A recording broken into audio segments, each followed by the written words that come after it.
Have you ever felt like your faith is stuck in the past? Like the spark that once lit your heart is fading? What if the very thing you thought was lost, joy, peace, revival, could be brought back today, right now, in ways you never imagined?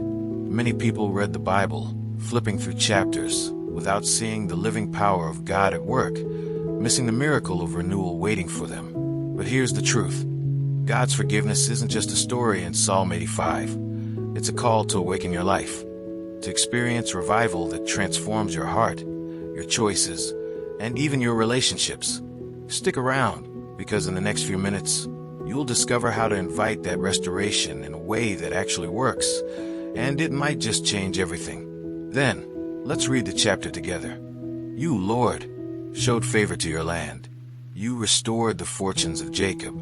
You forgave the iniquity of your people and covered all their sins. You set aside all your wrath and turned from your fierce anger. Restore us again, God our Savior, and put away your displeasure toward us. Will you be angry with us forever? Will you prolong your anger through all generations?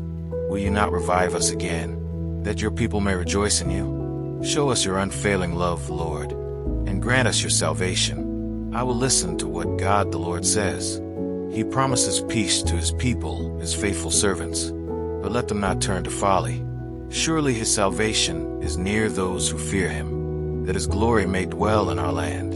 Love and faithfulness meet together. Righteousness and peace kiss each other. Faithfulness springs forth from the earth, and righteousness looks down from heaven.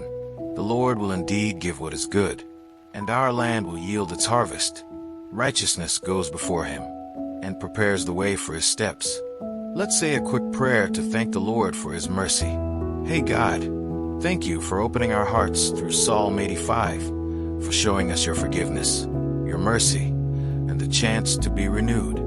Thank you for teaching us not just about history, but about how your love works in our lives today. Lord, help us take what we've learned and live it out. Let our faith be active, our hearts open, and our steps guided by your Spirit. Remind us in our busy days to pause, read your word, and let your restoration touch every part of us. Keep us close, revive our joy, and let your kindness shine through us, so others can see you in action. Amen. Now that we've explored Psalm 85 and seen how God's forgiveness, Christ's sacrifice, and personal revival all connect, it's time to ask yourself, are you letting this restoration touch your life? Or are you stuck in past patterns? What small step can you take today to truly experience God's renewal? Reading a chapter, praying with intention, or reaching out to someone in need? Think about it. If revival can start in your heart, it can ripple into your work, your family, and your community. Don't let these lessons stay as words on a page. Apply them, live them, and watch faith come alive in ways you never expected. And if you want to keep learning, growing, and experiencing God's transformative power, make sure to subscribe to the channel and turn on notifications, because the journey of revival is just beginning, and you don't want to miss what comes next. And as always, don't forget to check the last video and learn more about the scriptures.